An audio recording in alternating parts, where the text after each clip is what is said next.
Hello, it's Andrew Larson here again with the Film Review Channel, reviewing the movies. It's a little bit of a change of pace today. We got movies. The first movie is called How to Blow Up a Pipeline. The second movie is called Evil Dead Rise. The third movie is called Hello God, Are You There? It's me, it's Margaret. Firstly, I will be reviewing the one I said first, How to Blow Up a Pipeline. Spoiler-free review. This movie's sort of like a after school program kind of feeling kind of thing, like a Crash, like the not David Cronenberg's Crash, but like the Crash that won the Oscar for the best picture, like that kind of thing. It's got that after school special for adults kind of vibe, and the big exception here is that it's pro-terrorism. It's about how you should all come together, a diverse rainbow of people, and commit terrorism against the people you don't like. If you want to show your kids or your adult children or your teenagers a good after-school type program that will teach them how to commit terrorism and why they should, this is it. If you want to show your kids or your teenagers or your adult children or your friends or your family a good movie, this is not it. This is not a good movie at all. Spoiler review. So this movie is all radical and crazy, and it's like telling you to commit violence, but at the same time it's the most basic, underwhelming, mediocre crap in the world. This movie is apparently based on like a non-fiction book, so I don't know if it's like a fast food nation kind of thing, or if the non-fiction book is an actual story. It doesn't seem like this is a real life story that they put on the screen because it's so contrived and ridiculous and stupid. But if it is, I apologize. I didn't feel like putting the research into this one. I don't dislike the environment. I care about Earth and love. But, and this is a big but, I don't like horrible movies. I don't like forced, contrived nonsense. And it's disturbing to me to see a film take a side so violently. I've never seen a good movie that took such like a one violent side. I'm not sure how you can look at this movie as anything other than pro-terrorism, pro-destruction of property if the property is owned by people that you don't think are good. It's just like point blank, that's it. And the message is conveyed with the kind of filmmaking adeptness that you'd see in like an MTV original movie. Made for television, not made for theaters. This is a bunch of crap. I really hated it. I can point to a couple things that I thought were okay. It wasn't boring. It had like a cool aesthetic kind of, like it was like, it almost had like a John Carpenter type Assault on Precinct 13 type of aesthetic. I don't see how this movie has any merits outside of like as an action piece. And as an action piece, it is just a little too basic to recommend. And as a whole, considering the militant message and the weird after school special vibe, and just how contrived the whole thing is, it's pretty terrible. Pretty terrible movie. Now, on to the next film. The next film is also a movie I did not like, but I was more surprised about not liking Evil Dead Rise. Spoiler-free review. This is the 5th Evil Dead movie. I've seen them all. I love the first 3. I like the second one the most. I like the first one the second most. I like Army of Darkness the third most. And way down there is Evil Dead, the reboot, the remake. I thought that movie was pretty good. A remake of the first film. Completely horror-centric and none of the campy comedy. Although it did have a little nod at the end where it's like the female character in the remake kind of turned into like a comic book type character like Ash with the iconic weapons and the badass catchphrases at the end of the movie. And there was like kind of like a promise that this movie was going to have like a sequel with this new main character kicking ass like Ash did in the Evil Dead 2. That's how I felt. That's at least what I assumed watching that movie. But here we have the next Evil Dead movie in the franchise, and this movie acts as if the Evil Dead remake didn't happen. And instead of continuing that one, this is just another remake of Evil Dead. Except it's set in a high-rise apartment building. It's another remake of Evil Dead that's not as good as the last remake of Evil Dead. In fact, I think it's a lot worse, a lot more underwhelming. It doesn't have the same demented energy. It has a lot of blood. But that's about it. I don't think this is a good Evil Dead movie. I don't think it takes advantage of the concept of taking place in a high-rise apartment building. After watching Evil Dead Rise, I went home and I watched the Spanish movie Rec, or Record, the zombie movie, the found footage movie, however you say that movie. I watched that for the first time. And that movie takes place in an apartment building, and it's about zombies, and it's like fresh and scary and cool. And it really takes advantage of the location of the apartment building. They go all around it. It feels huge and epic, but it also feels confined and claustrophobic. This Evil Dead Rise kind of feels confined and claustrophobic, but that's about it. Takes horrible advantage of the setting. Takes horrible advantage of the gimmick of being about a family. This is the first Evil Dead movie about a family with children. In the spoiler section, we'll talk about whether or not those children die.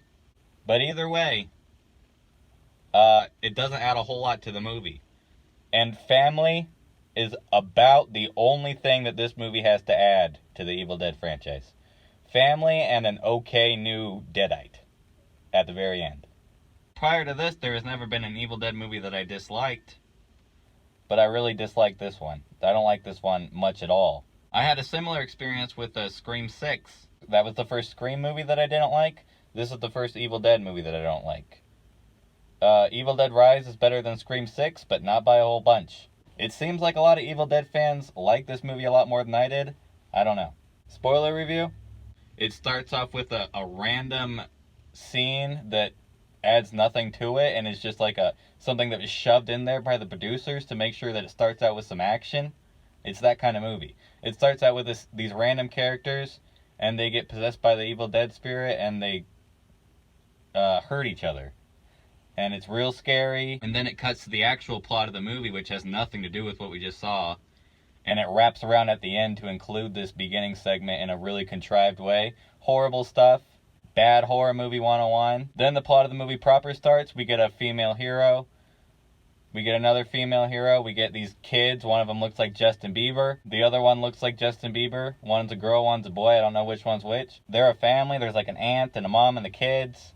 The aunt, she just realized she's pregnant, and she's wondering whether she wants to keep the kid or not. That's the arc of the movie, is that she has to defend the youngest daughter against the evil family, and in doing so she learns that she's actually a great caregiver, and that's what she's alive for, and she's gonna have that kid. So powerful. Empowering stuff, just like we expect from an Evil Dead movie. It takes place in an apartment building on one floor. They're trapped on the top floor because they can't get in the elevator. The end. That floor has 2 other occupied apartments on it. The end. That's the high-rise concept right there. It should be called Evil Dead Floor. It's on one floor. I was just sitting there watching this movie like, is this it? Is this it? Is this it? Is anything gonna happen? When's something gonna happen? There's something with a cheese grater. Like, the best scene in the movie is like when someone gets a cheese grater slid across their leg. That's it. Watch that 10 seconds on YouTube in a year. Although, as I already said, apparently I'm wrong and everybody loves this movie and this is a new great Evil Dead movie, just like all the other ones. So don't listen to what I say. Watch this movie. I don't care. Support the franchise. Support Sam Raimi.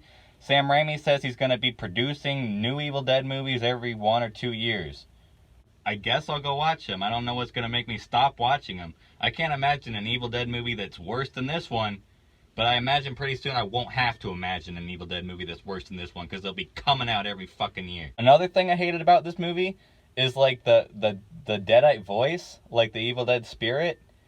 It sounds like just like a flamboyant gay man dissing everybody. It doesn't sound like demonic or scary. It's just like, it just sounds wrong. A lot of kids die. So if you're one of those like horror movie fans that's just like, well, if they kill kids in a movie, then it breaks boundaries and it's cool. Then this is gonna really blow your mind, because like a couple kids die. One of my favorite movies is Solo. This movie was not edgy enough for me. But there is a movie in this video that I will be reviewing that is edgy enough for me, almost. And that movie is called, are you there, God? It's me, Margaret! The movie, on the big screen. From executive producer James L. Brooks. Spoiler-free review. Are you there, God? It's me, Margaret, based on the classic Judy Blume young adult novel about pooping blood out of your vagina. About learning to judge the people around you and see if they're liars. About being an independent, free-thinking woman.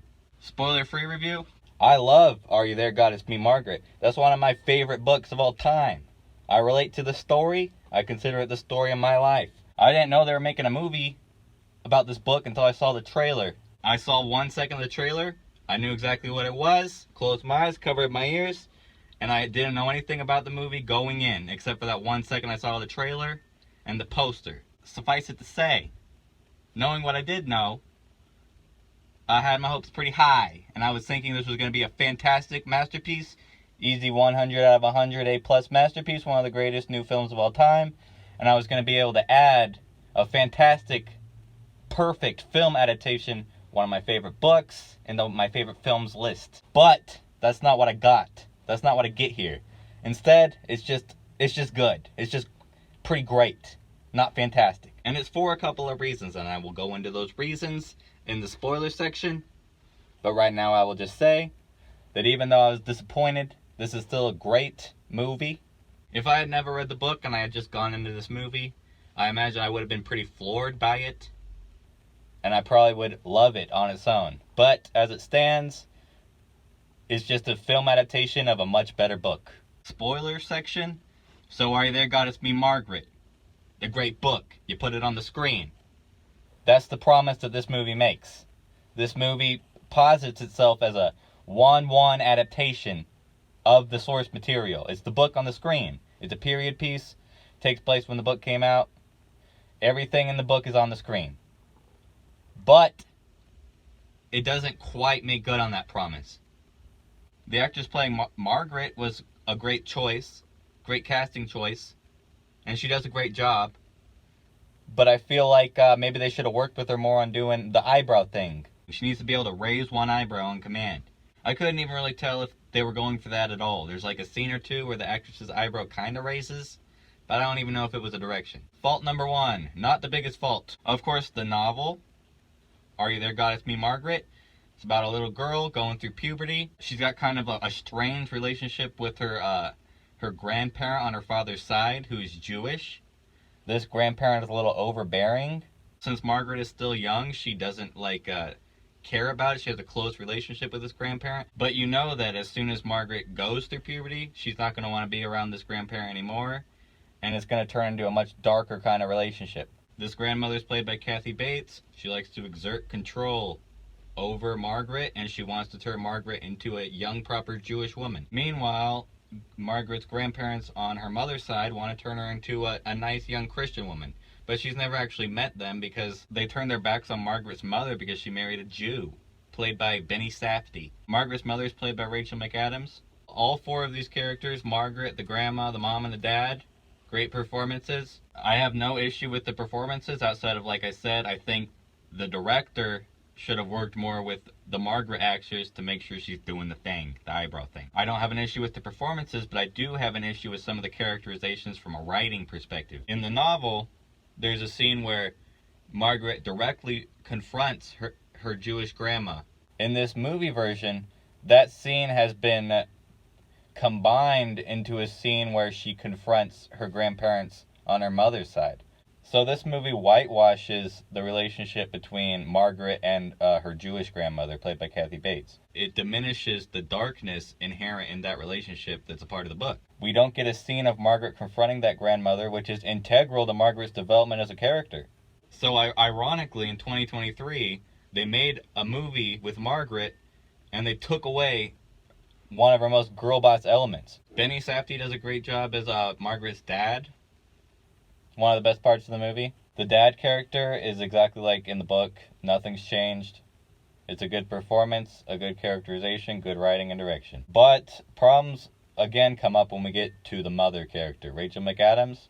Are You There, God? It's Me, Margaret is a book told from the perspective of Margaret. She's narrating the story. There aren't scenes in the book in which Margaret is not present. This movie does a thing where it tries to make Margaret's mother the second main character of the story, and that's not the way it is. There are parallels in the book between Margaret and her mother.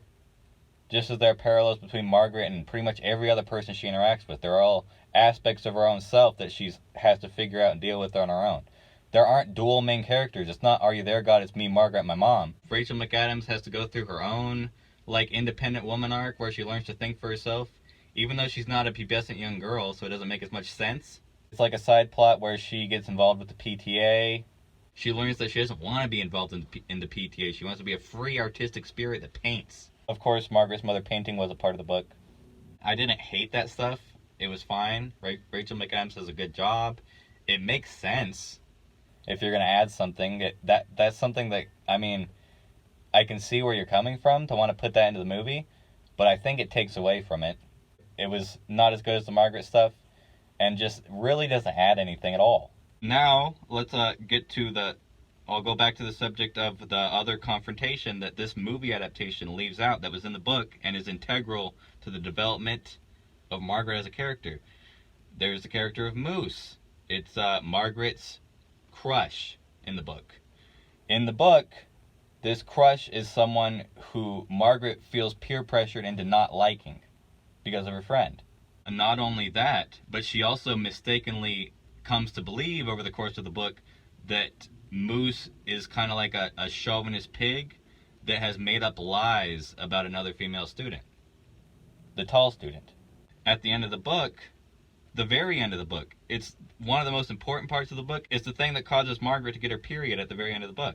She confronts Moose and says, "You're a liar, Moose." And it's like one of the most iconic girl boss moments in the history of literature. And it's not in this movie.